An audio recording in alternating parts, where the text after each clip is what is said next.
Hello, everybody. Welcome to Arsenal X, Boss Rush's Xbox podcast.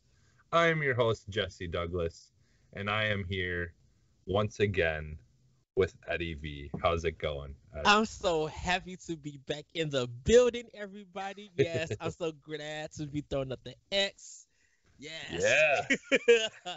It's been so long that I have been gone, but I'm thrilled to be here. Just happy to have this opportunity to talk all things Xbox. But I've been good, Jesse.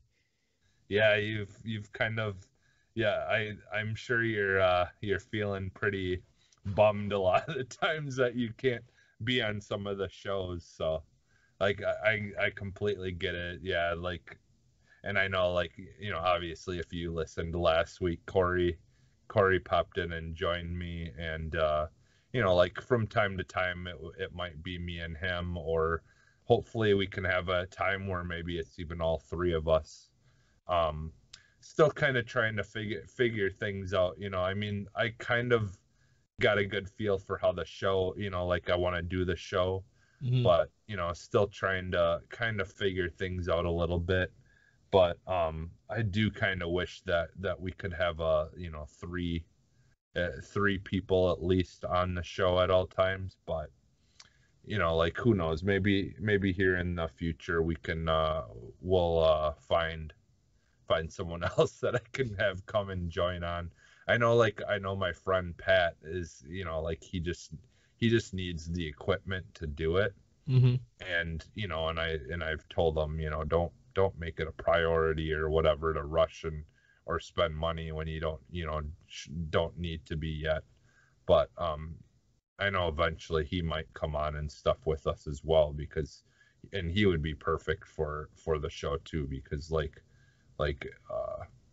he's good, like he, like me, pays a lot of attention to what's going on in the world of Xbox.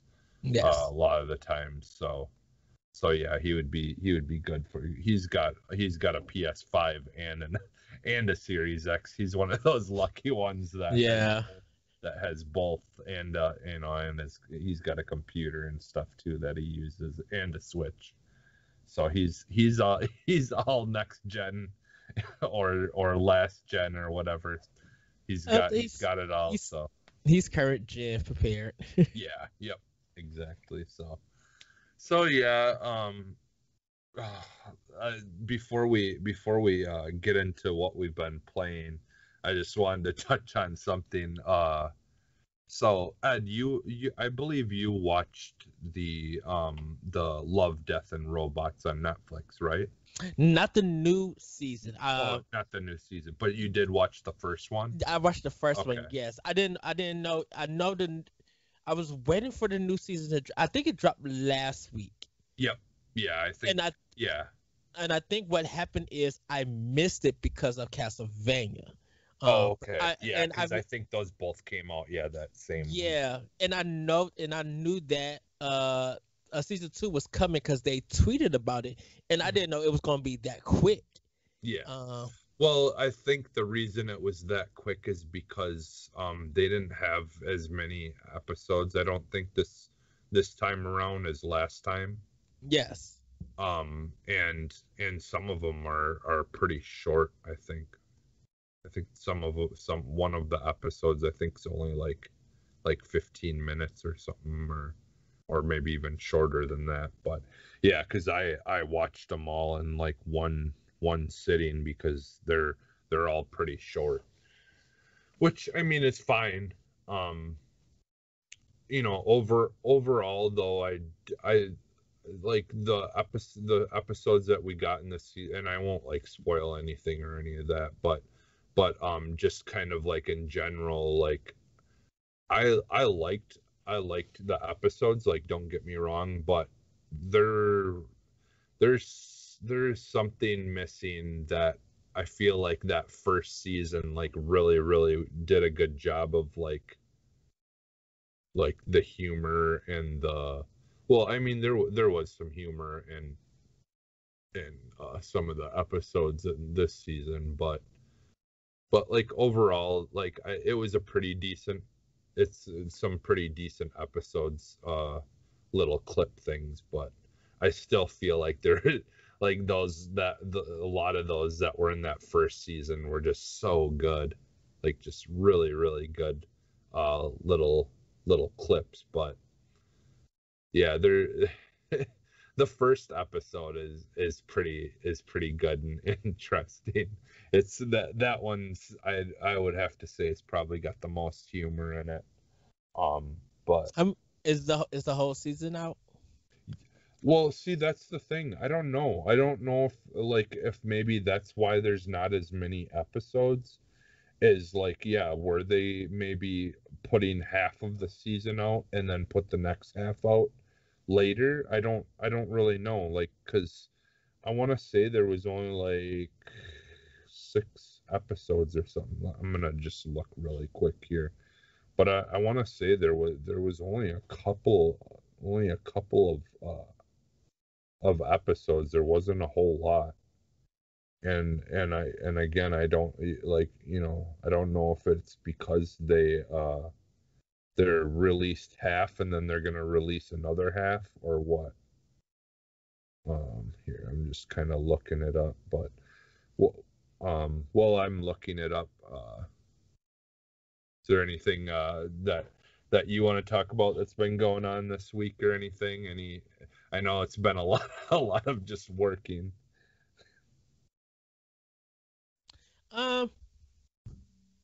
So I do have kind of a thing to talk about a little bit Okay. before we go forth.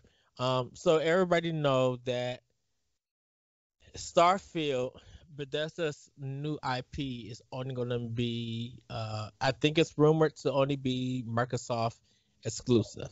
Yeah. Um, but um, it's not really exclusive. Um, it's pretty much because it doesn't make sense that it's coming to Steam. Anything I feel like that goes to Steam is not exclusive. Um, Time exclusive, I could understand, but like exclusive for a platform with Microsoft, it should only be on Windows 10 or Xbox brand if they were only going to do it exclusive. But anywho, so Starfield is not coming to PlayStation, and people are discussing about will there be more titles like that and how would that look? And I kind of feel I don't feel bad for Sony in a sense because Sony is kind of on top and they have better IPs and developers that could bring first party content to their platform so where they don't have to worry about Bethesda. I'm not trying to not say this is a bad thing or anything, but I'm just like The Last of Us Part 2 has won many awards last year. Naughty Dog has been killing it. I have a boss rush better on which is the best studio doing it right, making games right now. And I have to give it to Naughty Dog because of all the awards that they won. The Last of Us won awards. The Last of Us Part 2 won awards. Outside of Naughty Dog, Ghost of Tsushima, you know, um, even Days Gone now has just been doing a lot on PC. Surprisingly, I just found out about that. So I feel like Sony is already good with first party and other third party content coming in.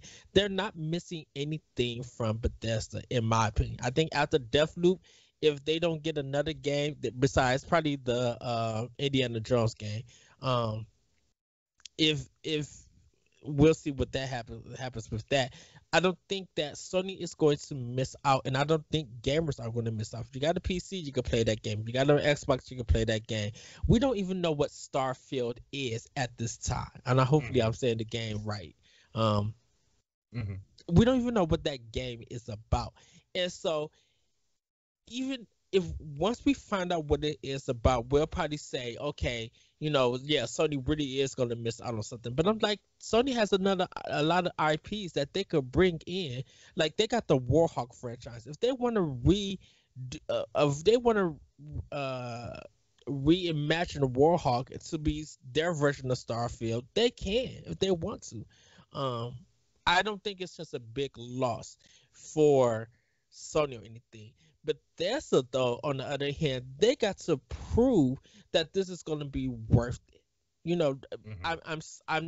I'm sorry, Microsoft, and I'm sorry, Bethesda, but you guys haven't had a lot of hit games that have been award winning, that have been um that have been like on top tier levels of where Sony and some Nintendo stuff, but mostly some of the Sony stuff. And so they are in the process of knocking stuff out. But there's a lot of the games that came out has been kind of wonky, haven't really been in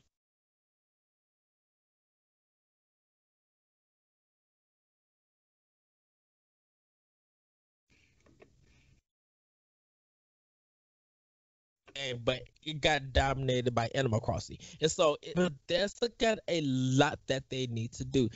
Most people got hyped that Microsoft bought Bethesda. Then they have talked about Bethesda's games itself. Fallout 76 hurt Bethesda badly, and they're still trying to recover from that.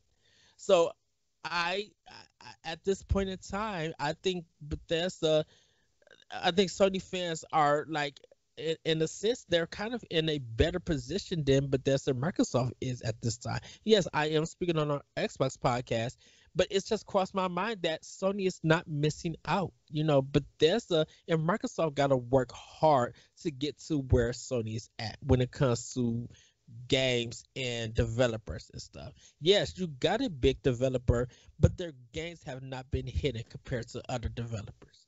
So Starfield really has to knock it out the park. I'm not saying that it has to be 8.5 or anything, but it needs to be in the nines. It needs to really help Microsoft get that game of the year. It doesn't need to show off what the power of Series S can do, because there's going to be a ton of games that could do that. And that doesn't mean nothing when there's a lot of companies who could do the same thing and make a game look good. But even if you make your game look good, it could become forgettable in the future. You got to make something that really resonates. And Starfield has to do it, but because we don't know nothing about it, I don't think that Sony is going to be missing out on anything. Now, if Starfield was coming to Nintendo and Nintendo or was planning to come to Nintendo and Nintendo's not getting it, then yeah, we literally could have that discussion, because we'd be like, man, Starfield and Star Fox could have had a crossover and we could have had a big discussion. But we can't have that because it wasn't planned for Nintendo. So there there's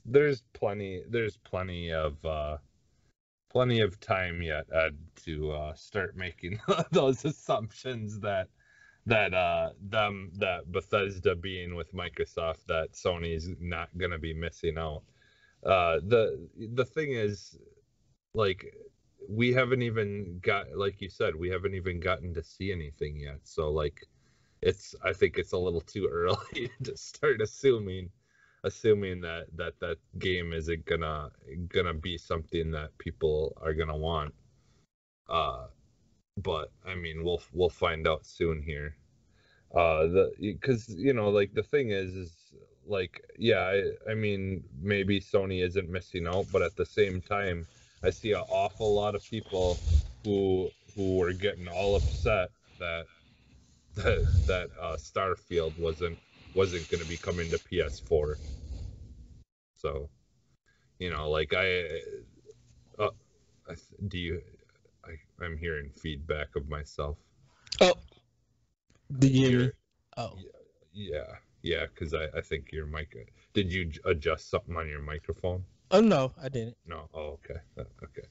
Yeah, but yeah. The thing is like, we haven't really seen much of anything yet, and I do, like, the whole thing is, like, with all this, people getting upset, about the Elder Scrolls games and stuff, are most likely not going to be coming to PlayStation and all that, and people getting all upset about this kind of stuff. But the thing is like, like, you can't be saying in one breath that, oh, making fun of Microsoft because they don't have any games, and then in the next breath complaining that they're getting something exclusive, Right. or that you're not getting it on PS4 or PS5 or whatever. And like, which is what we've seen a lot of. We've seen a lot, like, and it's like, oh my God, like, you're just like, those kind of people just kind of have to ignore, I feel like, because they don't represent the entire community of video games and stuff, and they're usually just the more toxic areas, of the community, in my Right. opinion, And I, because all they're trying to do, they're just esters, is all they are. They're just trying to stir the shit and trying to get, trying to troll people and stuff like that. And yeah, like, it's just gotten to the point of where I just basically I focus on what's going on the Xbox, and just the whole, like, negativity stuff that's out there. Just got to kind of ignore it, because well, I I think mean, there about is, like, before we started the show here, like I was saying, there is a lot of criticism that Microsoft has been given, that I do feel like it was justified. But the problem is, a lot of times the voices that are vocalizing it aren't always the greatest things to be listening to in the past. Or, like, you got to look at things as well, like, from, like, well, okay, well, what else are they saying, and does it coincide, or is it just them trying to throw their hat in the ring to start jumping on something, and get criticize things. But yeah, because I completely agree that there is a lot of criticism that Microsoft had been given in the past, that was, you know rightfully deserved. But they've been doing plenty of things now, and a lot of stuff to try to, to prove that they're trying to focus on doing what's best for their consumers and stuff like that. And and and and the, time will come here and the, where we'll get to see what, like, what kind of games we're going to be getting, and we will have a lot of exclusives moving forward. It's just a matter of getting to that point.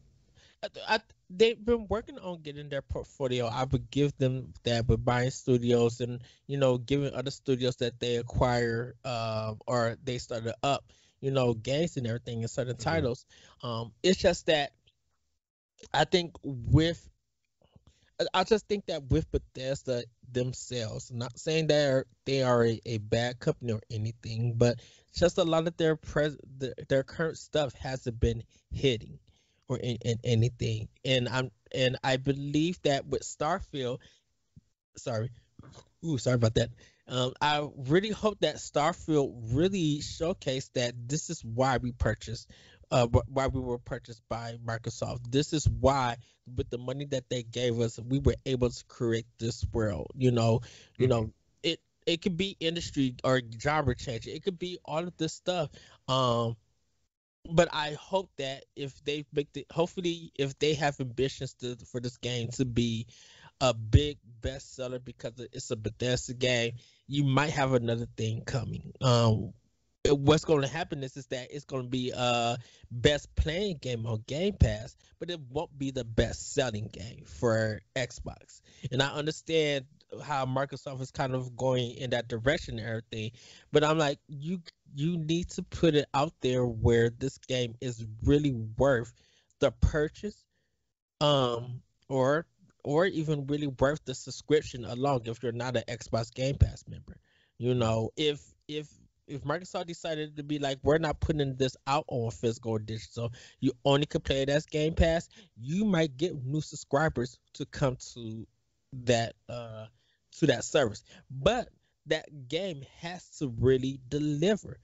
If you're not going to deliver, Sony, don't want to say the Sony fanboys, but some people in a Sony community are going to say, I'm glad this game didn't come to my system because it's not what we expect it to be on there. It doesn't have that quality that we expect from Bethesda. You know, they'll probably be Yeah, like I mean, that quality is for Microsoft, and they'll say whatever after that. yeah, but that's kind of a negative thought to be like, oh, Yeah, I'm glad this didn't come here. I mean that I don't know. In my opinion, that's kind of a shitty way to think of it. But like the thing is, like like we know that like the games that Bethesda makes are very very popular, whether you like them or not. Like they're very very popular games. Like I I still, in my opinion, I prefer the earlier, the older, like Wolfenstein games. mm, I like what they've done with Wolfenstein. Like I do think that it's much better, like story wise yeah. now than it Wolf, ever was. Dude, But Wolfenstein 2 is good. Like yeah, if you really just take the time to focus to stay playing that game, it's really good. And yeah, that's the thing. That's the stuff that I feel like Bethesda needs, and that's the kind of narrative and driven story driven game that Microsoft needs. Like this is what they should be working towards to. And I hope that if Starfield is going in this minute, but it's probably won't because they'll probably have online properties to it. This is what Microsoft and Bethesda needs I in a I sense.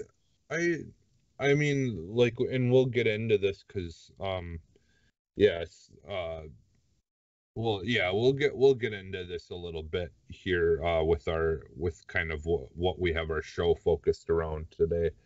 But I do think that part of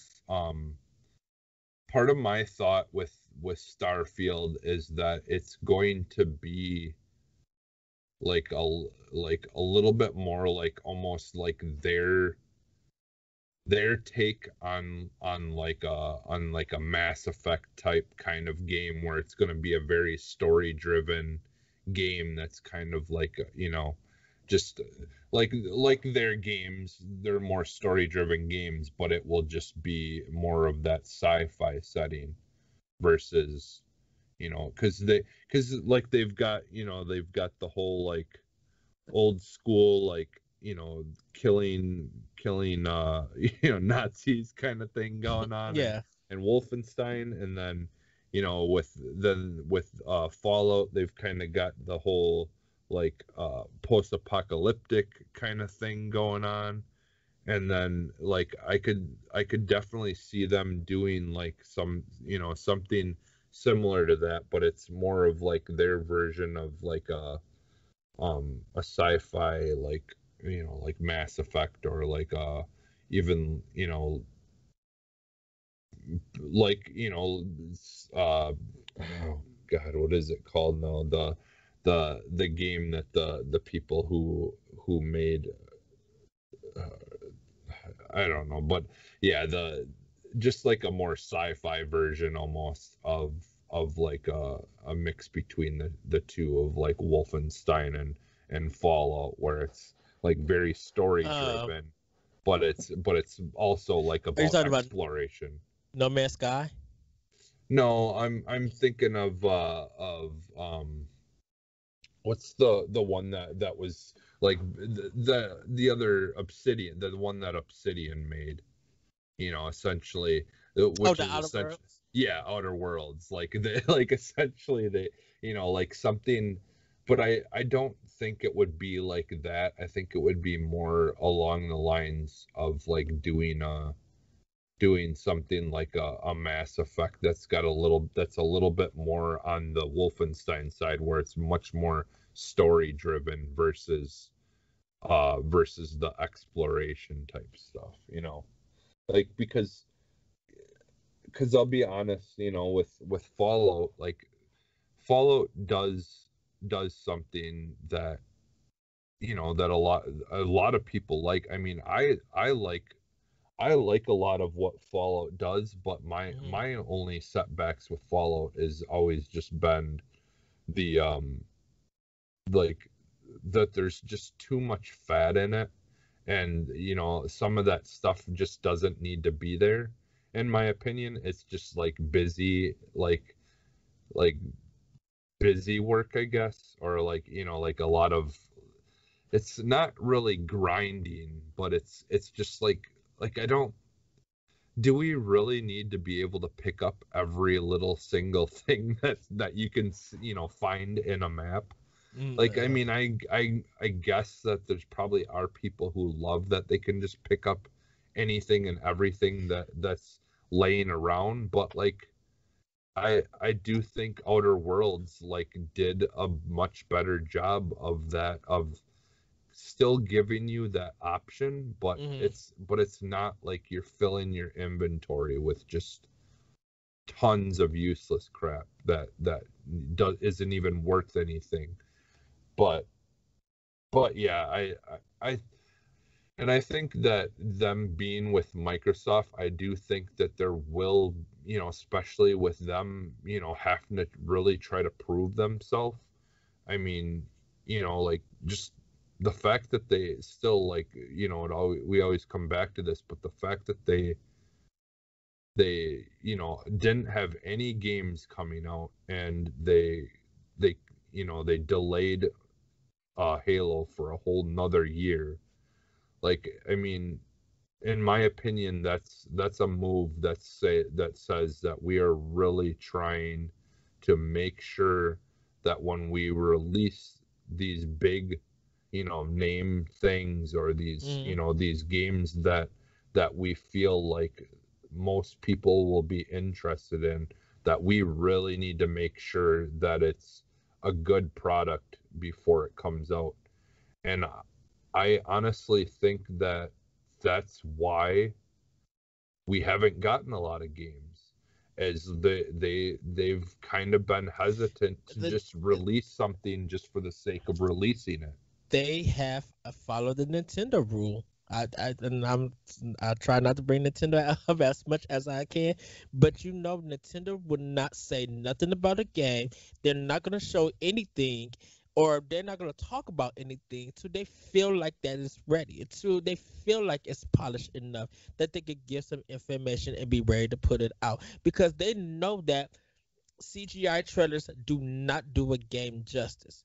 We want to show you what you actually going to get it, and Microsoft has done a fantastic job showing. Yeah, they still do some CG trailers, but those CG trailers have been like, this is just an announcement saying that we're working on it. When they do show some good gameplay and stuff, that Hmm. makes me excited, because Microsoft has noticed that yes, we are working on this, and we want to make sure that we get it right. So when it comes out, that is going to be an enjoyable and mesmerizing experience. Yeah. Trust me. Seeing Quantum Break on how that came out, and finding things about there, seeing Ori, seeing Forza Motorsport 4, seeing all of this stuff for Xbox One, when they really show some good stuff like actual gameplay stuff, you you would not believe the way that it actually turned out when it got in your hand. Hmm. And I Yeah, think yeah. Ori, like right, Ori in particular, like that was like one of those games that I honestly, like, maybe it was just coincidence, but I feel like around the time that Ori 2 came out, like that's when you seen this kind of shift of like more people talking about Xbox, and like, so like I honestly wonder if that, like if Ori didn't literally like sell consoles, like, because I feel like when Ori 2 came out, when Ori the Will of the Wisps or whatever came out, that there was like a, like a just a positive moment where there seemed to be more people talking about Xbox, and then it's like kind of slowly continued, like, of people just, you know kind of paying more attention, I guess, is the best way to put it. But I'd be curious to see, like when Ori came out, like if there was any jumps in console sales during that time.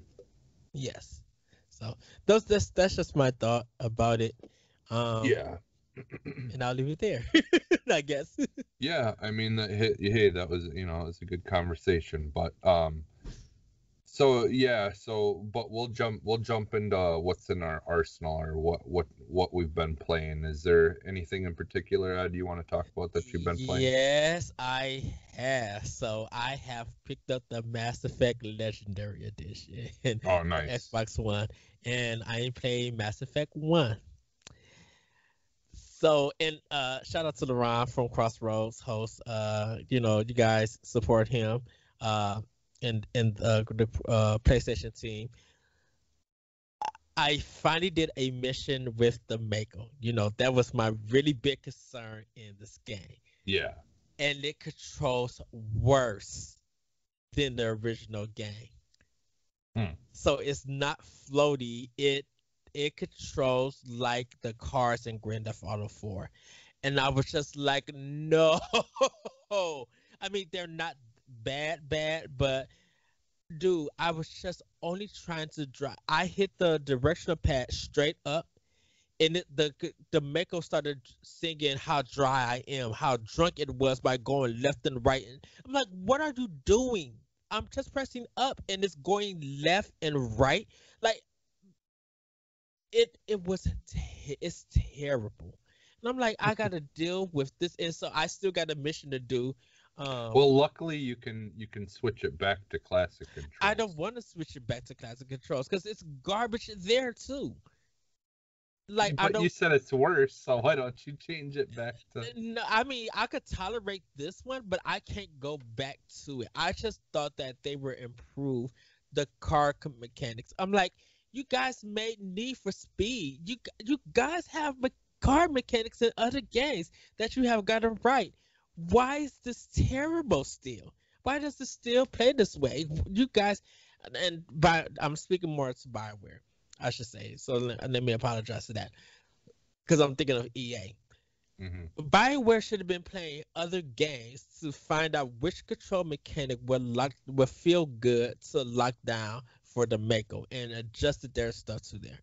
There's no reason that that you got flying right in Anthem and you and a remaster they couldn't get it right. They got the driving right in Andromeda, but they couldn't incorporate that into Mass Effect 1. So it's just like I don't know. They should have spent time rectifying this problem. I feel like they just didn't do it. But other than that, the game looks good. Um, it still looks like a 360 game at times. I love the fact that it does run just the frame rate and it's a little bit faster, a little bit cleaner. It does look good that way.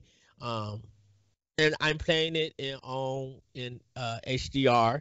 I am playing it on my 56-inch or 60-inch Samsung TV. Like I'm playing it in 4K and it looks good. I really want to see how it was on Series X and stuff. Um, but I was just shocked on how bad the Mako controls are. Just like I thought they fixed it and they didn't. But I'm still gonna play it. Um, I'm going as a renegade. I'm kind of like being evil for this one. I'll say some nice things to my companions, but I'm going to be evil for to everybody else. I may not do side missions. Um, I I gotta see how I want to play that out because I think what I want to do is like go to the main campaign, get my characters up to a level. Um, I didn't do that. I will say thank you for the sniper rifle being being changed because it doesn't sway. You don't get seasick. It feels good. It's an Yeah. actual sniper rifle. It feels good in this game. Yeah. I really can't wait to get to 2 and 3. But from what I played, I if I had to give this in sorry, I'm going to the Yoshi coin ranking. If I had to give this game any Yoshi coins, I would give this like a 4 Yoshi coins. 4 out of 5 Yoshi coins. Um, so I mean, it's not a perfect 5 1 up, but I'm like from what I played, from what I've seen, because I haven't played 2 and 3, it does look, it looks good. The improvements really showcase that they did a great job. Mm-hmm.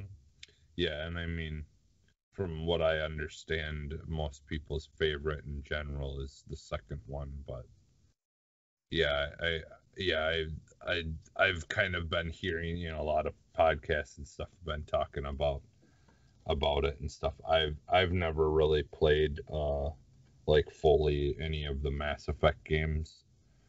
I just it just it's I've been interested. I have all the Mass Effect games like right there at my disposal through EA Play or whatever, or well through Game Pass now Mhm. or Is it whatever. is it part of EA Play? Yeah, yeah, Okay. like yeah, all of them have been in there for a while now, including Andromeda. Um, but I don't know. I just never really went to it. I think I'm not, like I've said before to you, I'm not like super like always caring about story stuff as much as I'm more focused on like the actual gameplay itself. Hmm. Like if it's, like whether it's fun or whatever. And like a lot of the like I feel like, a lot of that games are narrative driven and like about reading through a whole bunch of text to see what you want to choose to say and things like that. Like I don't mind that stuff. I'm not saying that's why I'm not playing it. I think it's just overall that game, like from what I've heard, is those games can be pretty long. And you know me, I like games that I can just kind of sit down and have like little small, play sessions of, and not really have to worry about trying to remember what I did last time that I was in a game. Yeah. So it's, like that kind of stuff. That's why when I do sit down and try to play through a game, like when I have convinced myself or got myself, in the mindset that I want to finish this game, a lot of times like I won't play it unless I know that I've got at least like 4 or 5 hours that I could just sit and just pump, a bunch of hours into it. And, but also a lot of times those games are only like maybe like 15-hour games or something like that. So I don't know. My sweet spot is like 15 hours, like 12, 15 hours. Like if a game is 12, 15 hours, I don't know what it is. I'm just more confident that I can just sit and I can finish it, in a week or whatever. Yeah. But I don't know. Once it starts getting over 15 hours, or well, not 15, like once it starts getting over like 20 hours, then I'm like, I don't know. But is there anything else though that Played a little bit of Final Fantasy 12 on okay. Xbox. Like I already beat it so many times, but for Xbox, I was just trying to beat it. Just having some fun. It was a nice pop in and play. Right there. Other than that, I'm just waiting for Biomutants to come, and Yeah, yeah. I think they are doing 3 more physical. days. Yeah, I think they are doing physical. Yeah. But I'm thinking, I, I'm I'm playing it by ear because if I don't get it on Tuesday, I'll probably get it Thursday physically. Um, Hmm. because I know you already, I think you pre-ordered it already. Or you No, getting it digitally? yeah, I'm gonna get it digitally. I haven't pre-ordered it. I don't really pre-order games Hmm. um unless there's a benefit to it, like me pre-ordering it, like on Are Xbox. are you On buying it on the X, day? Are you buying it on the day it comes out, or are you gonna wait a little yeah, bit later? Okay. yeah. I might pre-order it. I might buy it the day before, and see if it will let me pre-install it. Hmm. Um, like that's the thing is if a game will let me pre-install it, and then it will just be ready to play on release day, then I will I will pre-order games. Like honestly, they need to really just like start trying to do that more often. Is have the game ready a couple of days early to where it can be, pre-installed, and then literally then on release day all it's got to do is download the that last bit of information to unlock, and allow the game to be able to be played. Mm. um I don't know. I might have to look into that and see if that's an option, because if I can pre-install it, like I definitely would pre-order it, because yeah, I don't want to have to worry about downloading it and all that stuff. But yeah, I usually just will buy the game though. That especially with the way with how I work later and stuff. A lot of times then I can get up early in the morning, or when I get home it's early enough in the morning that I can get it all ready and be able to play it. But yeah, I'm excited. I I've been kind of just looking at reviews and stuff like that of people who have got played like early, or got early copies, or people who got a chance to play the like close to final build of the game, and do a review and stuff, do reviews. And for the most part, there's only one review that I've seen that was like, but like, dude, this guy was the most annoying personality I've seen, I think, on YouTube. And it was just it was just, like, I could not take him seriously whatsoever. And so I kind of just ignored it. But because he what did he claim that it was, like, that it was a mix of like two games that were just didn't make any sense whatsoever. I don't know, whatever. I don't want to even give him any attention. But yeah, so I mean, most of the stuff that I've seen, the reviews and things of, at least gameplay and stuff, which in my opinion is very important. Yes. Because again, like I kind of understand what the narrative of that game is going to be already, but like for me, it's all about the combat and how fun and how good it feels to do those things that you do in that game, because it's a very important part of it. So, and from what I've seen so far, the outlook has been pretty positive on how things feel. A lot of people are comparing it to like a mix between um uh like the Devil May Cry kind of games, Hmm. like, like where it just feels really good to be, kind of comboing and using different things while you're, like attacking and stuff like that. Yeah, It's like they're that's what I can't wait for. It's the yeah, fighting. yeah. So they're saying that it's almost a mix between that and Breath of the Wild, where Okay. there is a lot of exploration and stuff in it. So yeah, I'm putting those two games together. Like, that's, I mean, hell yeah. But I'm in. I think ever since me and you saw Biomutant, we were like on board for it. We're just Oh like, yeah. yeah, we need this. Like, yeah, we both were on board for this game, and I think we all just been like waiting patient, just be like, we'll take any info, just give us, just serve us.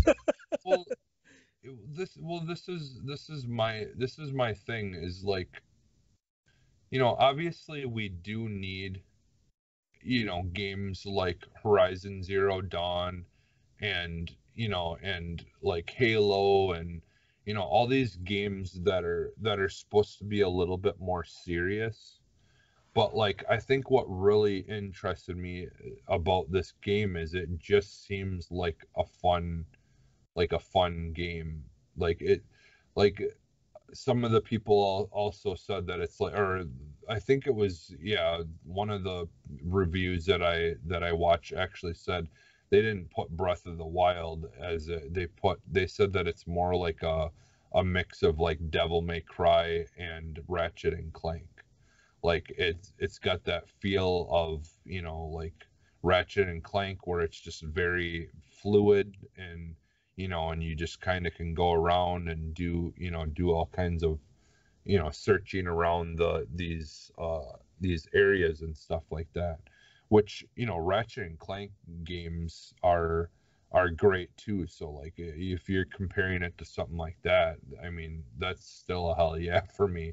Like I just like that it doesn't seem like it's taking itself too seriously. It's not a serious like third person shooter game. It's just gonna, it looks like a fun time, but it still has that polish and stuff there that as far as visually, that it just looks like a really really high budget game, even Yes. though I don't even know how high of a budget it was, because honestly I feel like that's a smaller team. So but they've been putting a lot of work into it, so yeah, I'm super excited for that. So yeah, 3 days. Well, when you hear this, it will be out. So Yes.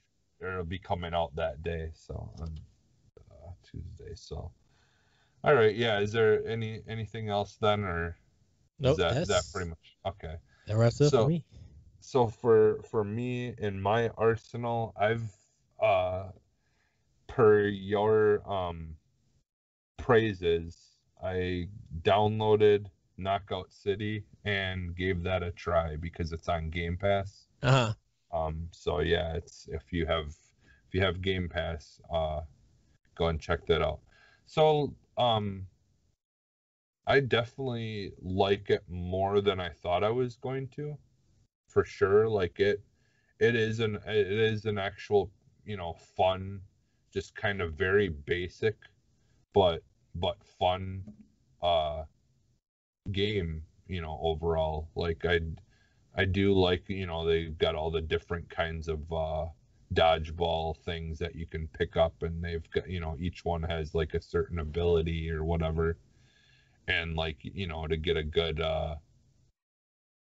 good shot on someone, you got to charge it up, but sometimes you don't want to charge it up, because if they're really close to you and they're also holding a ball, it's like, well, who's gonna release the ball first, kind of thing.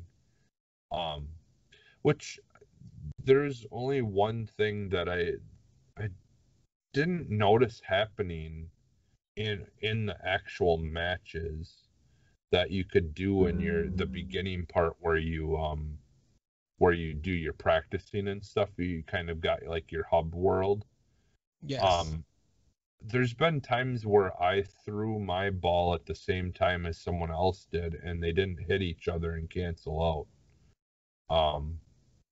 So I don't know if it's just, it depends on how much more power someone's using when they throw it, or what. I was kind of a little disappointed that didn't work as well, like where you couldn't throw a ball at their ball to cancel it out. It didn't seem like it was doing it anyways, but I don't know. If a lot of times the balls are moving so fast that it could have been that I did cancel one out and I got hit by someone else's. I don't know. But yeah, that game is pretty fun. Yeah, it's definitely something way better than I was expecting it to be. So, and sorry, I was pretty vocally not not interested in this game when it was announced, but I do have to say that I was definitely wrong, that it does seem like a decent enough game in the in that kind of setting of, where you've got like the games that like what's it called, Splatoon and stuff like that. Yeah. Because I was a little like, at first when they showed it, I was like, okay, do we really need something, as more of these kind of games? Because like Bleeding Edge, like in my opinion, it was kind of Like I just thought it was like like almost like a bleeding edge type of deal where it was gonna just be it's gonna come out and it just not enough people really caring about those kind of games and it wasn't gonna do well. But I think mixed with the openness for kind of more kid friendly kind of game and having the options of being able to eventually probably get more things to really change your characters and personalize your characters. I could definitely getting some attention. But yeah, so I enjoyed it. um Probably go back to it again. Like, it might be one of those games that I just occasionally play. We'll hop into and play for a little bit when I have just a little bit of time. So yeah, I definitely, if you have Game Pass, go check it out. You know, maybe it will be for you. So and then the other game I did hop back into the Fallen Jedi Fallen Order, and I'm definitely liking it more now that I got past where I was kind of when I dropped off because the level that I was in I just wasn't really caring for. Um I'll be honest, I kind of wish that they didn't do the whole Metroidvania kind of inspiration to this game because I don't know. I'm kind of over games where you have to go back to somewhere just to get something, like later after you've gotten an ability. Like I just kind of wish that this was a little bit more linear and like just more focused on the story versus the getting powers and having to go back and get things later. But I I'm definitely really enjoying this game way more than I was in the beginning. Like I like the as you're on it. You know what? Honestly, it's a lot like Control for me. Because as you unlock your abilities, I feel like it's getting more and more fun to play and like and like going and even like I prefer going up against the bigger characters and stuff as well, like the more like mini boss type kind of battles and stuff where it takes a little bit more time to beat them. Like I'm actually enjoying those fights more as well now, and getting a chance to really have to work on trying to beat someone. Like it just feels a lot better than it did in the beginning as you get more powers. So like honestly, I think I'm glad this game came out, but I'm hoping that they don't do the whole like, oh, you gotta try to unlock your powers again thing if they do make a sequel to this. Like I hope it will just kind of take off from where you left off, Mhm. and you just start out with all your abilities and be more just linear. Yeah. Because like I get the whole story character building stuff that they're doing in this, but I kind of wish this game would just have started with you have your powers and everything, and just kind of be a normal story driven game. So I'm hoping that's if they do make another one, that's kind of what they do, is just kind of make it a story driven game versus a character building game. Well, I know a lot of us thought that it was going to go the Uncharted route, but it seems that it went a different way Yeah. for it. I will say, because I told you this, that I normally do a backlog backlog bash blowout for optional opinion. And what that is that every 2 weeks I take one of my backlog games and play it. That's all I play for those two Mm-hmm. weeks. And what if I beat in those 2 weeks, then I can play anything else. Mm-hmm. And I normally, because I was doing 3DS, but I'm not doing it. I may spread it out to 3 weeks, but it all depends.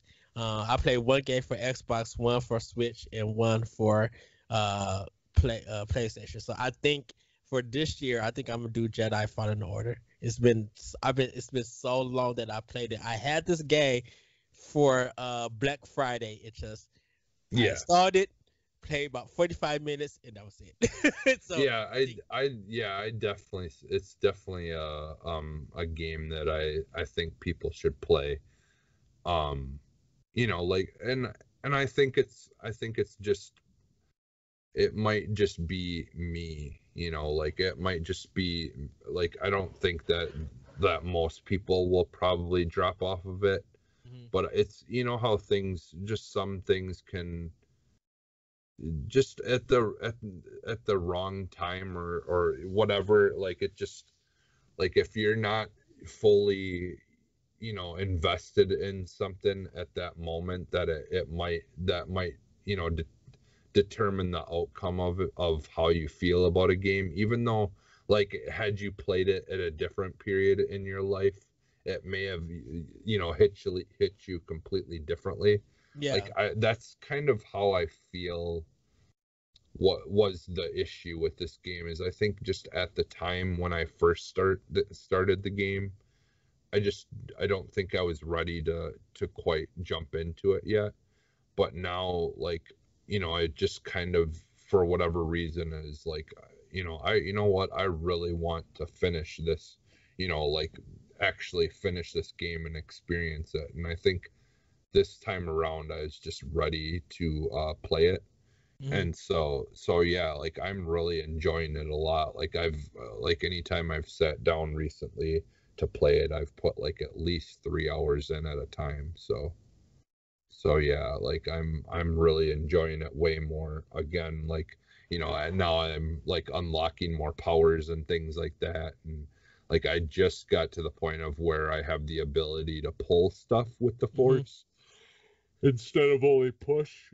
So like, yeah, that's kind of been fun, and like trying to solve the little puzzles of how you need to get something somewhere, to be able to progress. And like, without spoiling anything, in an area I'm in right now, or that I finished, there's like these growth of these plants and stuff on things, and the only way to get rid of them is to burn them away. But you have to use these like little floating like flame things that are essentially like a little, like, lights that are in areas. Mhm. And and so you have to take those and throw it with the force at these growths, overgrowths and stuff, to clear paths. But it's a very rainy, like, not rainy, but it's a very wet, drippy uh level. And Yes. so there's like constantly water cascading down and stuff. So like, certain areas will be wet, so obviously you can't go through an area with that flame, so you've got to try to figure a way to get those torches or flames to an area to clear it, but without going through any water where you could put the flame out. And so like, that's kind of was some of the puzzle solving that they were making you do, is you're having to try to, like, throw them certain places so you could go back around another way and then pick it up. And it was a little, complicated at times, like trying to solve some of them. But overall, it was a fun time. So yeah, so that's mostly what I've been playing. Um, I had some stuff on PlayStation, but I'll talk about that tomorrow when we record Boss Rush. So, all right. So, let's get into the topic, shall we? Yeah. All right. So, as you know, E3 just basically just right around the corner.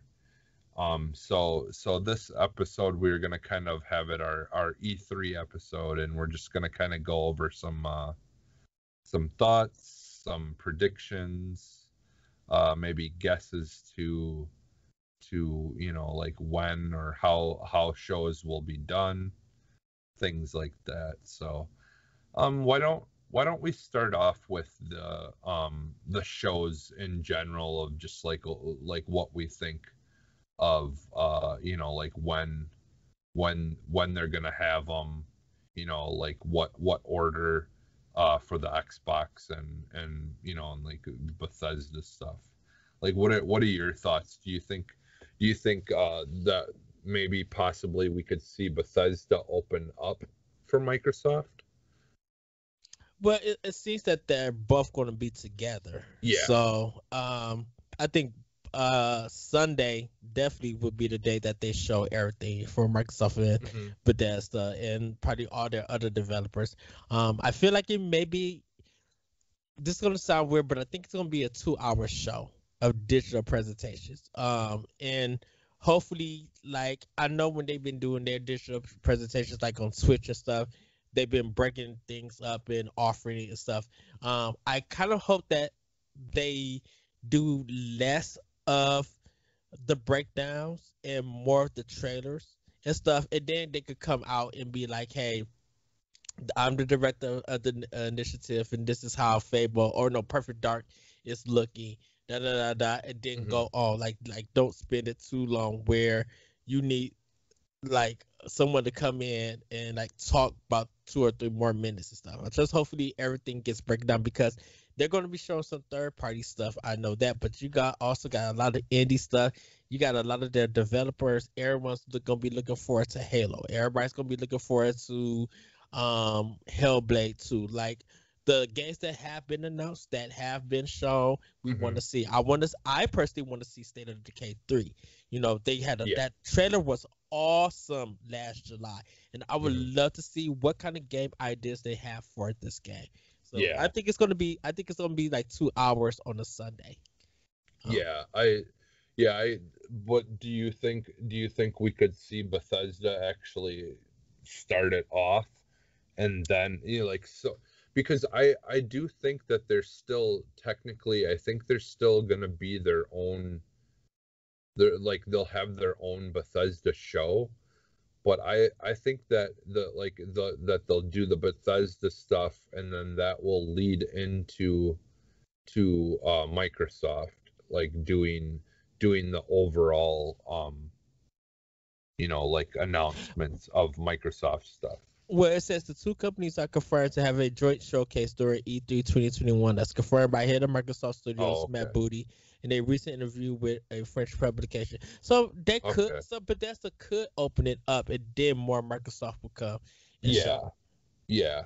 Yeah, because I guess that yeah, because like they say that, but that's yeah, it's pretty vague in a lot of ways. Yeah, because I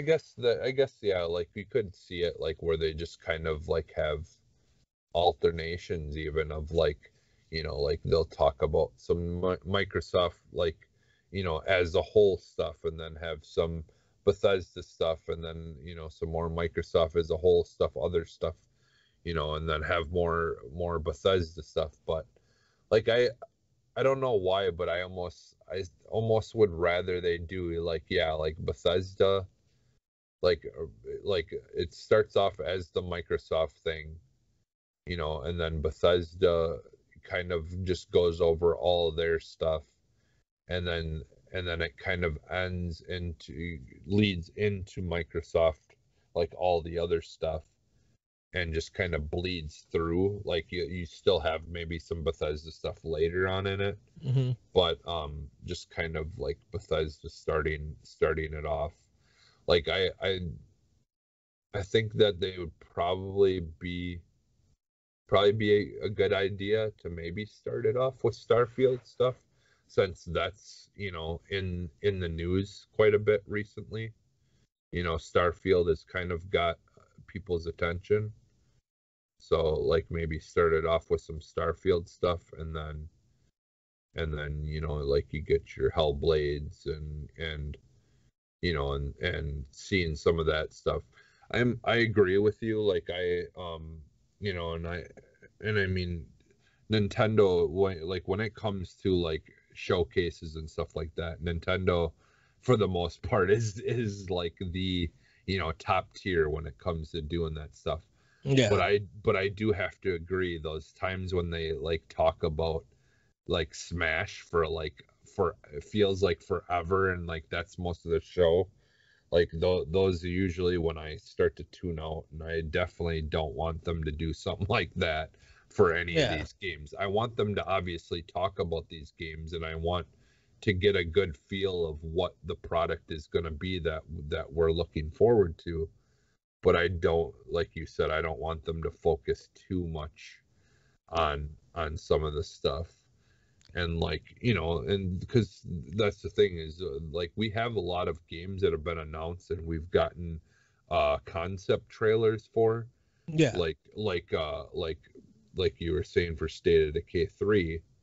But we need to see more of those kind of things versus like obviously I want to get stuff about Halo too, It, but and if they want to break stuff up, let us know that you guys sell on some merch.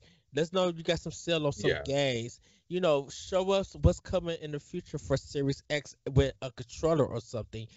Let us know if the SSD card that you guys put out is on sale. Like, really promote during E3 if Mhm. Microsoft is going to do this. So that way, when they break it up, people be like, "Oh yeah, I could go to Best Buy, or they're doing it tomorrow. I could order this and get it at this price, and be cool about it." you know And and definitely with the points thing that they do, that me and you talk about their mhm. point system, that would be a good time to advertise that so people could know, hey, if you buy this game or you pre-order it on Series X or on X or PC or whatever, you get a bonus 1,000 points right now. Just Mhm. go through here, here, here, and then go Yeah. about it. Like their Yeah, point system thing is great, but they just need to market that too. yeah, and seeing, yeah, like you said, like the there is, yeah, that probably could use some more marketing. But yeah, you essentially usually whenever they have a game of theirs come out, like that's a first party game, if you buy it through on Xbox digitally, usually they'll have a point thing set up for those games where you'll get like 6,000 points for buying the game digitally through the store. Yeah, they don't really. I think it's just hard to advertise it. Like, I mean, I guess they could say something about it in like their like commercial like advertisements for things. But I think they're afraid that something like that might confuse people, like your average everyday person who maybe is buying something or looking to buy something for a friend or a family member or whatever. Like they might see that commercial, see the thing with the points, and it will just go over their head.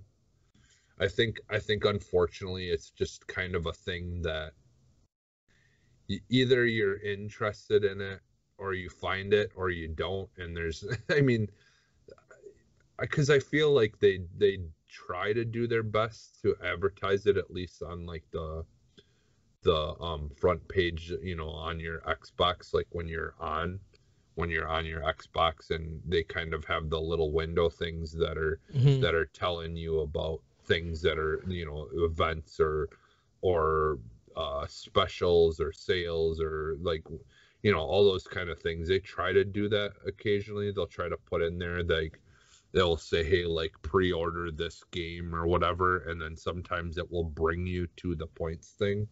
Yes. But they don't do that a lot. So yeah, I think it's just more so the only way to really get that out there about that kind of stuff is like what we're doing, like word of mouth. I think they probably figure is just the best way to promote it anyways, because like people like me that like hunt trying to get points and doing that stuff. Like I can say that it's been very beneficial. Like I've gotten so many $10 gift cards and $5 gift cards, and just by hunting those points. And like I have it set up where it just automatically at the first of the month, if I have the 800 or 8,000 whatever points in my account, it will just automatically turn that points into a $10 gift card. And if you set it up to automatically do that, it then takes less points to get a $10 gift card. Yeah. Because normally it's like over 9,000 points to get a $10 gift card, but you can get it for under 9,000 points if you do set it up to automatically do it at the first of the month. So like you essentially are getting a discount on points to trade in to get more money for your points. So yeah, so if you have Game Pass, definitely go do that, because that's the thing is that that's also a perk that comes with Game Pass, because I don't believe you can do that just the regular way without Game Pass, because it's kind of linked to Game Pass. So yeah, if you're paying for Game Pass, like not only are you getting games day one, on Game Pass, you can also get, like, just by playing those games, you can also get real life money. So real life money, I should say. But yeah, so yeah, I had a thought there when you were talking about stuff. Like one of the other things that I kind of was thinking about, but not in the way that I am now, because of what you said that kind of spurred this thought. But so I've been thinking about, like, like what kind of cool specialty consoles and stuff we were gonna get, like, how we get like ones that are based on Halo or based on Gears. I almost wonder if we're gonna see any of that this year, or if that's gonna be something that they do next year. Just because with the shortages and all that kind of stuff, I almost wonder if they're hesitant to make limited edition versions of consoles yet. Like specialty ones that are, like Halo themed or whatever. But I was thinking, I wonder, I mean, obviously they'll probably do, like limited versions of Series X, that are based around Halo and stuff like that. Mhm. But I think one way that they could really, really sell consoles is for them to really focus on going bigger and better with the Series S consoles, and making some really cool you know limited edition versions of those, because they're already at a lower price point, which is already, going to sell consoles. But if you start like putting out like cool limited edition ones in that, I could see that also pushing people to buy more consoles. And so I wonder if we will see anything. Do you think we'll possibly see any, looks at limited edition or specialty editions of consoles No, at E3? not at this time. Not for Xbox. No. Mm-mm. Yeah, Because of all the shortages and stuff that's going yeah, on, it wouldn't make sense to be doing special editions of stuff. Controllers, I could see, yes, but yeah, console wise, not really. yeah. And that's even including Nintendo, which we'll talk another time. But like for Microsoft, they're trying to get a Series S and X out as much as they can, so people could buy them and stuff, Hmm. because they're still having shortage problems now. So a limited edition version of the system wouldn't make sense. Hmm. Yeah, Yeah, I definitely agree. I think they're just worried, yeah, more focused on, because like right, the demand's already there. They don't need to Yeah. make limited edition, specialty edition versions of consoles to create a new demand, because the demand's still there because we can't get any of these consoles out, fast enough. So yeah, I think that will probably be something within the next couple of years that we see. But I mean, maybe we get one like early next year, around like when Halo comes out. But like I feel like that would be something they would announce later in the year, like before Halo comes out, maybe that there will be limited edition versions of like Halo consoles. But again, like we were saying, though, it's really difficult for them to get anything out, let alone try to sell, limited edition consoles. Unfortunately, I think that's just going to be something they're going to have to wait until we're kind of in a better place again. But yeah, as I was kind of thinking of that, like I wonder if they'll do anything at E3 talking about that kind of stuff. But I think you're right. I think we might get some controller stuff, and they've got those cool the little charging stand things that hold controllers. We'll probably get some of those, maybe, that they'll show off, maybe of Halo or something like that. So, Yes. all right, yeah, and then so that like how we talked about how it opened. Is there anything that you think, like, as far as predictions, like any like parts Okay. of the show that you think might be planned, or something that maybe we wouldn't expect? Okay. So, uh, I'm going to use just this one, but then I got two more. So talking to the EXP Cast Boys, crew, shout out to them. I said that Team Japan or Studio Japan, I think it's Team Japan, or the people who made the Lost Guardians, a lot of Yeah, them left Sony to make their own studio, and yeah, I think Microsoft could end up acquiring them or working with them to bring a true JRPG game to their console because they need it. Of course, everybody's gonna be like, "Well, what about Lost Odyssey and Blue Dragon?" Those was good games, and whether you like them or not, they were good. But that's a market that Microsoft is missing, is the JRPG. Or if they could get a adventure game, that they could produce a great game on that platform, Microsoft needs to reach out to them. Sony is not doing anything with them, or they felt how Sony was kind of like highlighting them stuff, or I don't know what their business deal was. I think Microsoft needs to scoop in and like work with them because once again they need to get these systems out in Japan also. They need to get some yeah, sales in Japan also. That includes their business strategy. So that's one of them. Um, I think we'll probably get. I think we'll get the Fable trilogy like as a remaster. I think that would surprise everybody. And so by the time we get the actual Fable game, we'll have something to play around with that. Last but not least, I think we'll probably see. Uh, of course, we'll see like Forza Motorsport.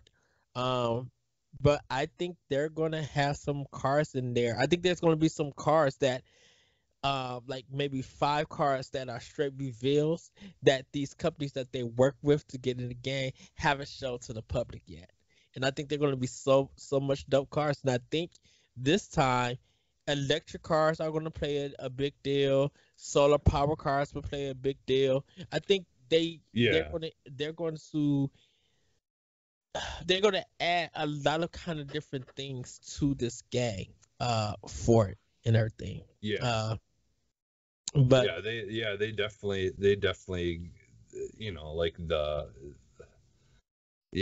there's definitely a lot of electric cars now that can compete with, you know with high performance Mhm. muscle cars and things like that as well, like Tesla alone. I mean, they've got their cars that have the ludicrous mode that can you know beat most cars in the off the line, like that just accelerate insanely fast, Mhm. like. So yeah, I mean that would that's definitely something I haven't So thought of, but that definitely is something I think they need to do at this point. so I also, this is my like wacky prediction that I haven't told nobody. This is the debut of wacky predictions. I think that there for Halo Infinite, I think they got something with Samus into it, and I think it's gonna be where um you don't get her weapons or her cosmetics, but I think that you get her scanning visor from Metroid Prime Oh, as your okay. scanning visor for Halo. You know, I think what would happen is that uh probably what happened was Master Chief was in Smash. Let's just say he's a character in Smash, and those two meet up and team up and fight Ridley and all of that. And before he left and got set up in space and everything, he had uh he had Samus information to make that kind of visor. Yeah, or And tech. so yeah, so they kind of revealed that yes, we did cross over a little bit to SR 36 or 86 or whatever, um, and I have contacted with and touched down with Samus. I could see that happening. It's wacky, it's weird, but that would kind of be a cool thing to have. Yeah. Yeah, because like I mean, like there was a point in the last few games where where he really wasn't around, like it wasn't focused on him as much. Oh, So uh, I also think I feel like one of their developers are working on um Record 2. I feel like Record yeah, 2 is gonna be coming back or make a I make a showing.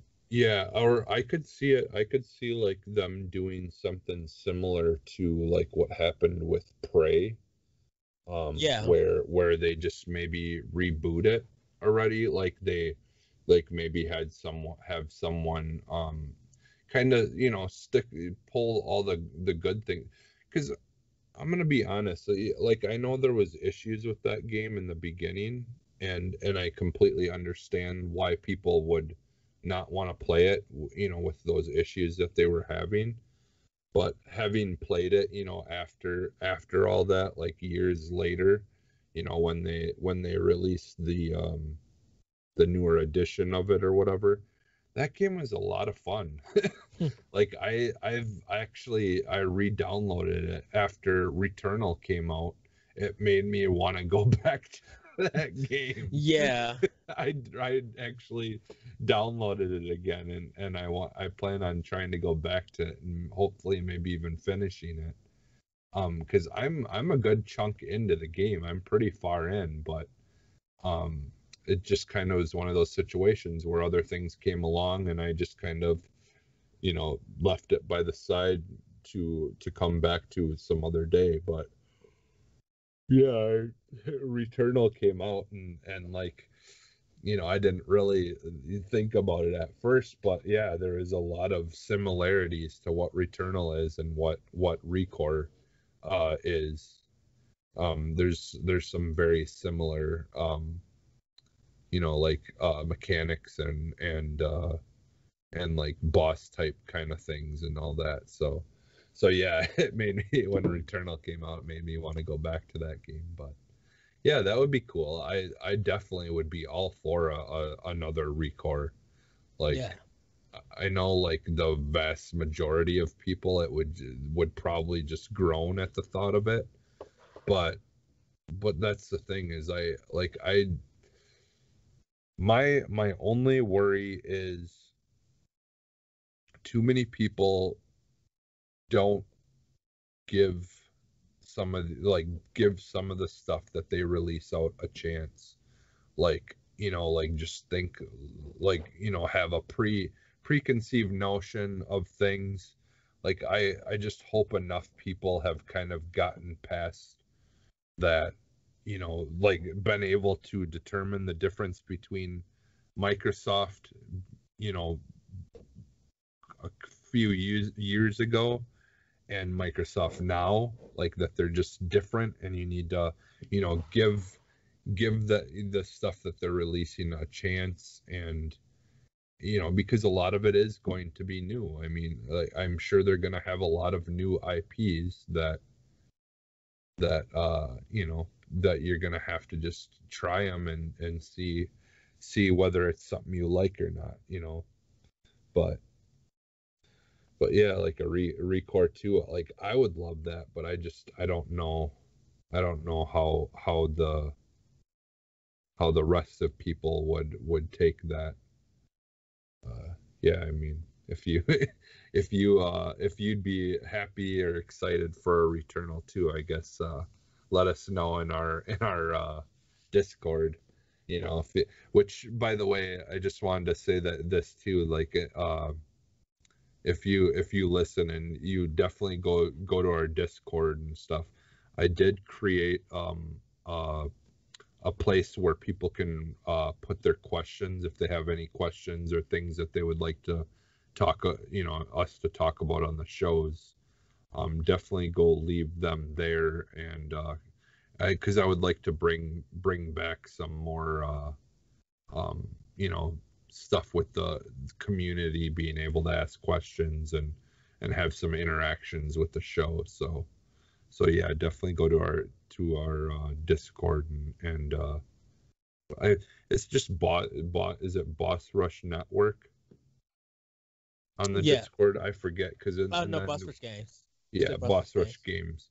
And then you go there, and then all the shows and everything are underneath Boss Rush Games. There's different, like all the different shows kind of have their sections. Some games like Monster Hunter, things like that you can go and talk with, and POW Block usually seems to be the place where a lot of stuff is going on. But yeah, there's an Arsenal X section, and I just recently added a place where you can go and write questions for the show. Yeah. And do that, because I'm still kind of in a situation where I'm like, well, do I just create a different email for the show that I can get email questions? But because it's like we're just kind of, all that stuff is, Corey unfortunately has it put in something else that he said it was in more of a personal email thing that he gets some of that stuff into. But so yeah, but all right, back to E3. I just wanted to mention that though, because while I thought of it, I'm like, oh yeah, I wanted to get more questions and stuff and try to do more of that moving forward. So yeah, as far as predictions and things for me, like, I've talked about this already. I do think that, like, we've kind of gotten some messaging, some alternate messaging from Microsoft about VR. And I know they've kind of said that they're not really ready to think about that kind of stuff right now. And and they've definitely said that it is something that they kind of would like to talk about, or have, do something with later down the line. But I think if Microsoft wants to truly be able to compete with PS5, like, like punch for punch, that they do need to also have their version of some kind of VR thing, right? And I'm afraid that if they let Sony come out with their VR and then wait too long to do their VR, yes, that too many people will have invested too much money into buying games for PlayStation's VR that they no longer will be interested in spending another $300 or whatever dollars to buy another headset for another console. You know what I'm saying? Yeah. Like I'm just looking at like people who have both consoles and they're like, okay, well, do I want to spend my money here or do I want to spend my money here? That's not going to happen if you don't try to compete in some way. Yes. And so, but my theory is because of their partnership, and they've been doing a lot of work with, you know, like Facebook and stuff, and Oculus they've worked a lot with recently to get the Oculus Quest being able to perform and, you know, work really well with the Windows 10.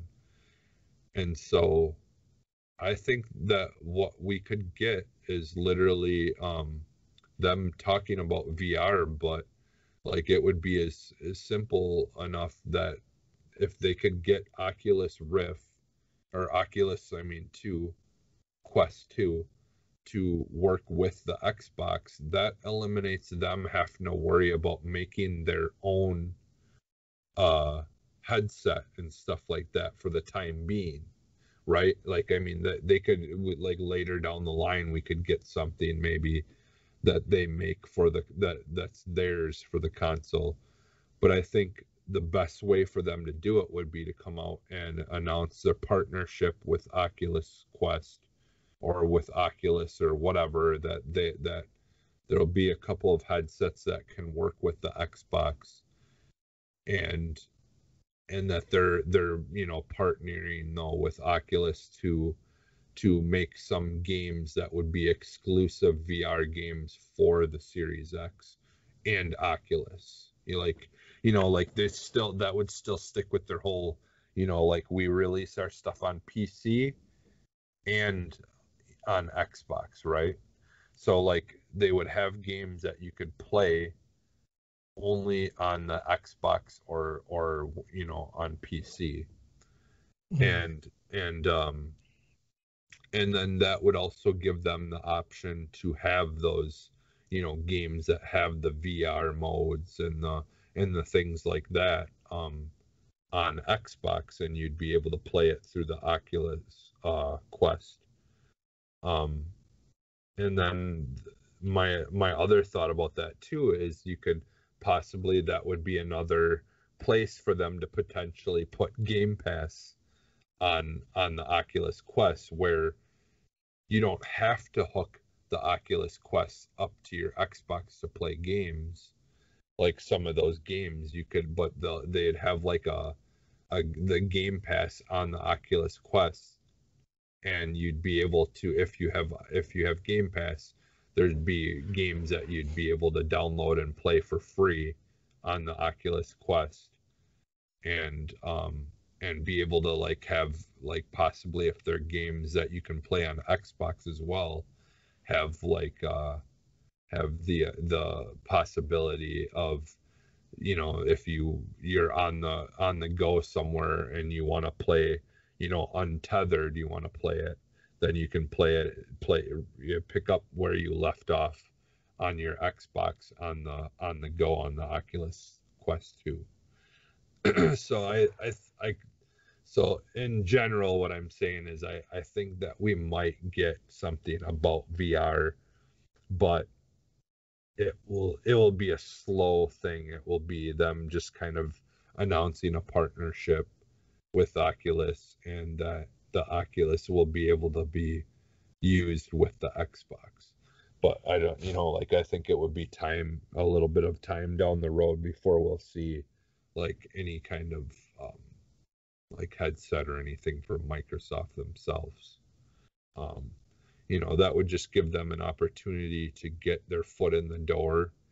And, you know, like the Oculus Quest 2 is one of the best selling headsets right now that exist.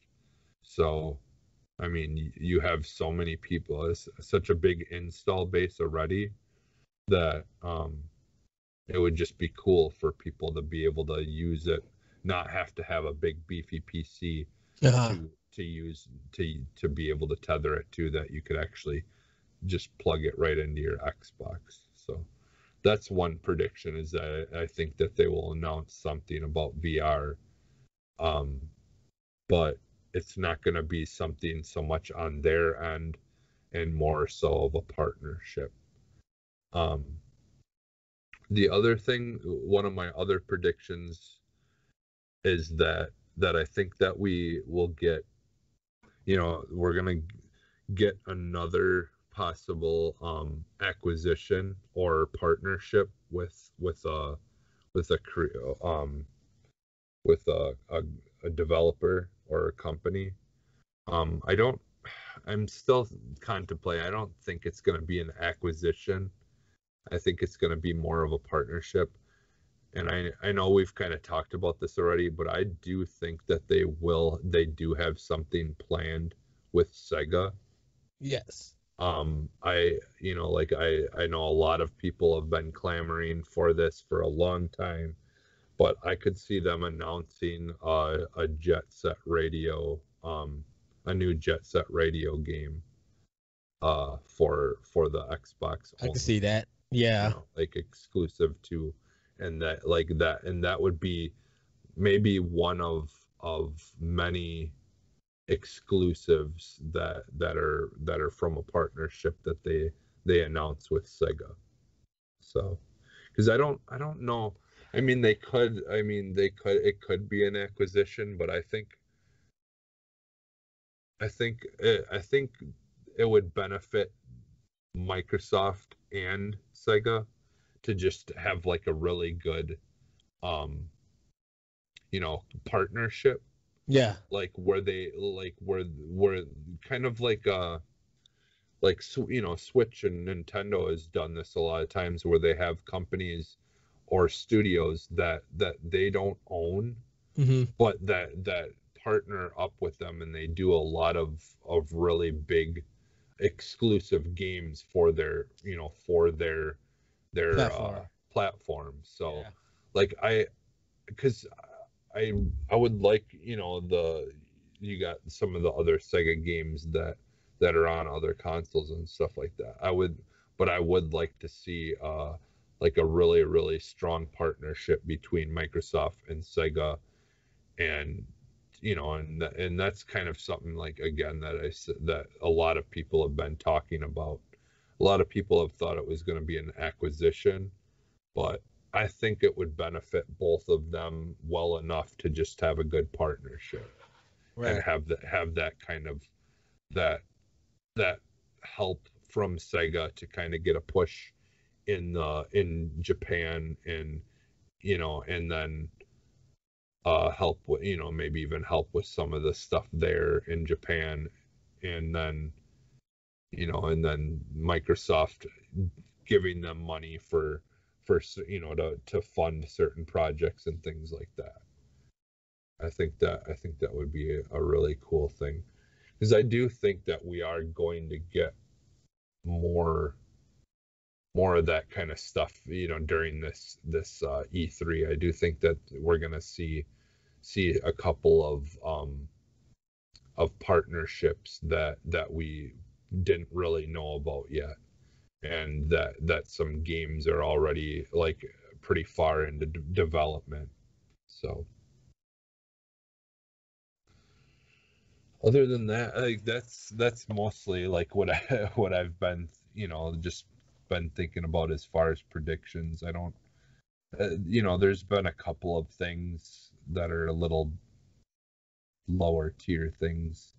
Like, I do think that we will get, like, gameplay of things like Hellblade, Hmm. and I do think that we will get more information. Like, I think Ninja Theory in general is going to have be a big part of this E3. I think we Yeah, because see, their new game that they're working on, I think we'll see. yeah, the Project Mara or whatever. Yeah. Yeah, which, like I said it last week, I believe, or I don't remember if it was on AX or on yeah, I think it was on AX, but yeah, if you haven't yet, like definitely go check out the Ninja Theories YouTube page and go check out their videos that they do where they kind of have been showing like their progress on working on some of those games and stuff.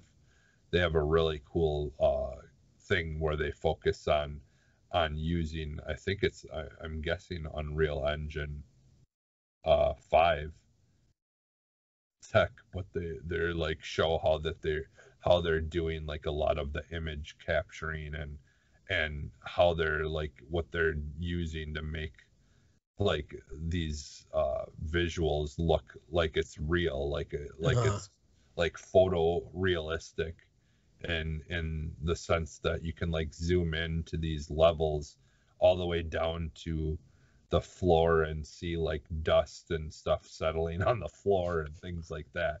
Like it's just insanely like crazy how in depth, you know, that they get into that tech. But yeah, there's, I think, yeah, that Ninja Theory will have a pretty big part in this E3, where they won't just be talking about Hellblade, that there'll be more stuff that they kind of talk about. So, and Yeah. possibly an announcement of a future uh thing that they're working on or that they're going to work on.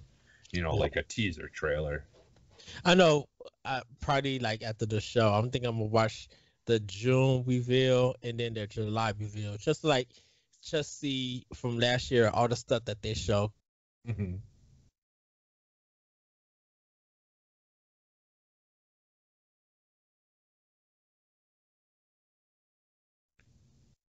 Like some of the indie games that Tunic that we talk about might get a release date. Yeah. ID at Xbox, how they do their stuff, we might Mm-hmm. get a new thing. That dashboard, I think that they was talking about in preview mode, I think that might come out. I think they might be giving more details about that. Like, and definitely we'll see stuff coming to Game Pass, PC, and some of the stuff may come to Steam also. So it's going to be interesting to see what Microsoft has planned, because with them now, they're in a sense, we know some things, but they're now kind of like dipping in Nintendo space where we don't know what they can show. They literally could surprise us and be like, "Wow, what like how do how do you have a conversation about everything their show?" And if they keep dropping stuff, it's gonna be like, "Oh, Microsoft snapped this year," Yeah. So, and Yeah. I definitely am excited. Can't wait to see more. Yeah. Yeah. I think overall, yeah, this show is going to be a very, very interesting one. I think, you know, like my thought is that like the one thing that E3 needs to be for you know, especially Microsoft Hmm. and PlayStation, is why people should be trying to buy their consoles, right? Like, Yes. you know, like what is the future going to be that I need to have one of these the second that I have the chance, you know, like, because I mean, obviously they're, you know, they are selling out. Like sales isn't an issue. Like the second stuff is available, it's selling out. So, but you know, they need to reinforce why to the rest of the public why people, you know, have been trying their hardest to buy these things when they come out, right? So Yes, it's the payoff of the investment. yeah, yeah, Uh, of course, people have been playing a lot of their old games and stuff, but it's just like the new stuff. People want to know what's coming to the system that, or what is it about the system that I need to buy with the games that you guys are planning. Because like once they show the games that's coming, and they make, and of course with the system becoming more available, those sales in those games are going to jump, and people are gonna be like, "Yeah, I need a Series X because this particular game is gonna look and play good on it, and I need to be prepared for it." yeah, yeah. I'm definitely. I think we need like I need this E3 this year. I think the way that it like them trying to do it somewhat normal, because that last year's one I just did not really care for the way that things kind of slowly rolled out. Yeah, Like we needed to just kind of get hit with a big bunch of information and then just have a couple of months to just really sit down and think about it. yes. Like I just like it. Yeah, sure, it was fine, like having it where it was kind of fun, where you didn't know like what was going to happen or when something would come out, but a lot of the times it also felt like people were just waiting around and predicting something was going to happen, or we'd get new information and then nothing happened, or whatever. So I just definitely I'm just looking forward to having a little bit more of a planned E3 versus just we'll tell you stuff when we feel like we can or whatever. And again, part of that was probably because of the pandemic. Like they just couldn't really guarantee that they would have had information, enough stuff put together to do an E3 the regular way, right? So I think now this time around they've kind of prepared for it. They prepared for the worst and kind of learned from last year, and hopefully we'll see some really good shows this year. So Yes. all right, is there anything else in particular that you would want to talk about as far as I the Xbox E3? I think that's it. Shoot, I think that we could kind of wrap up the show because we gotta go long. Yeah, In a yeah, sense. yeah. I think once we get the time and the date, we'll be able to talk about it. We'll see what goes on with it. And hopefully everybody will tune in and listen to our thoughts after the show. Like we'll probably be watching at different times when it comes out, but I can't wait to see everybody's expression. Whether they liked it or not, what games are you excited about? Um, what games are you interested in, and which games that you'd be like, what, that's a cool idea, but it's not for me. I would love Yeah, to see reactions to be very positive and respectful.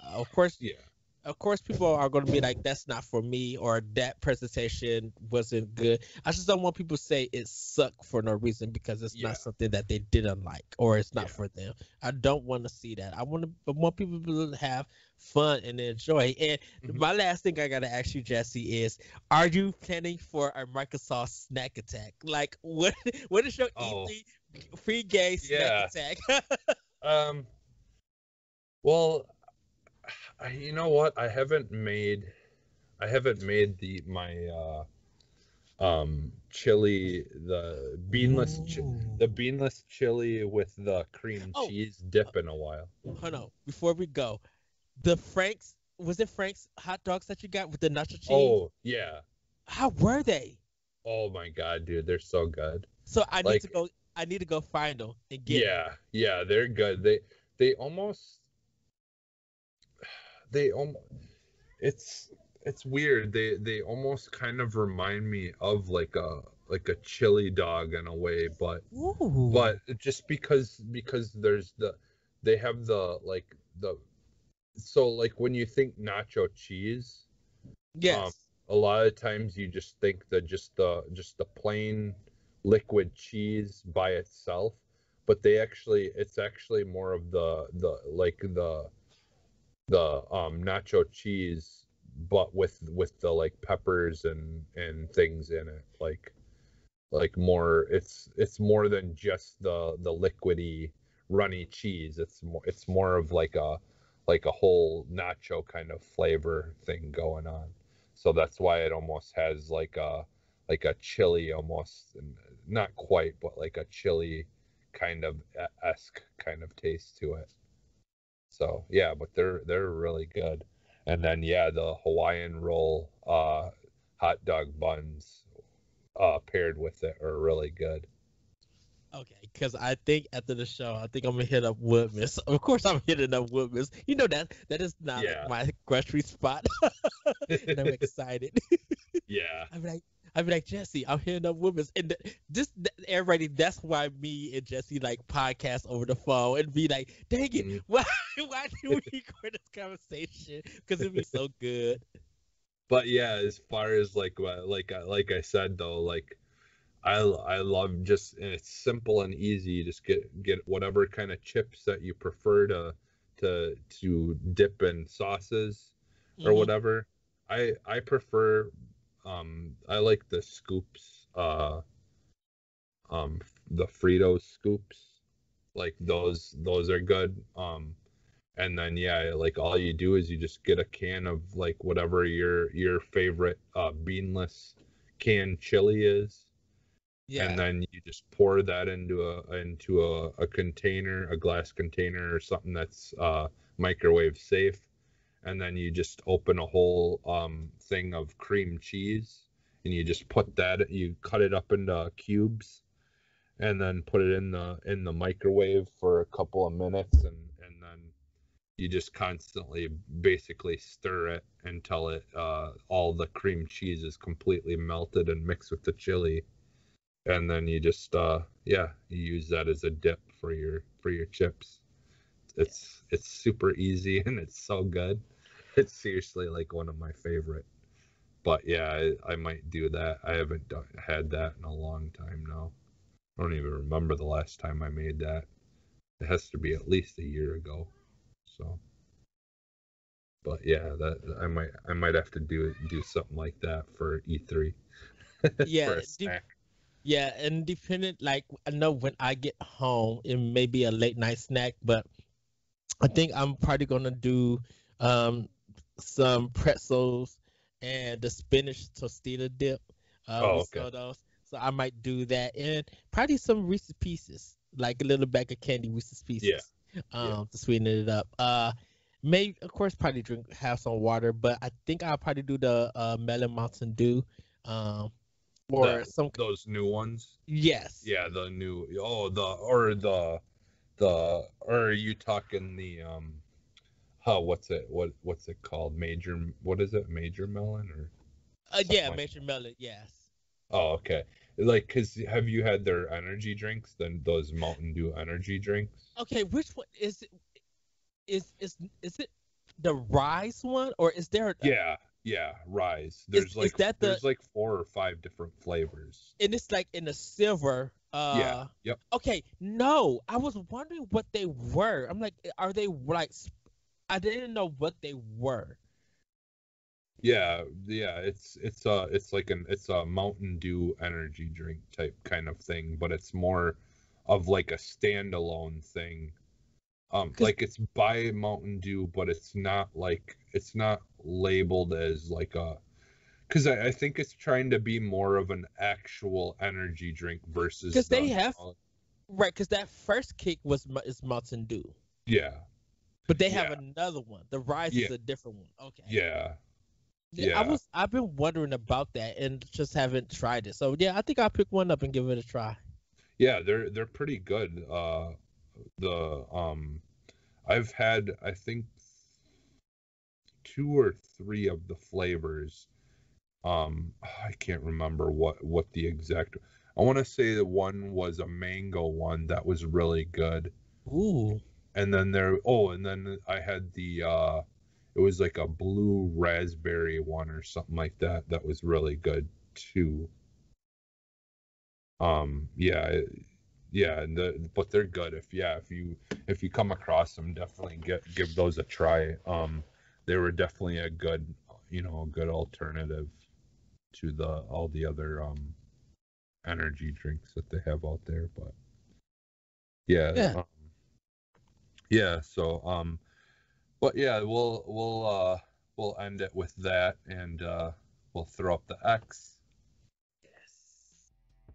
because we're about to exit. All right. Bye everybody.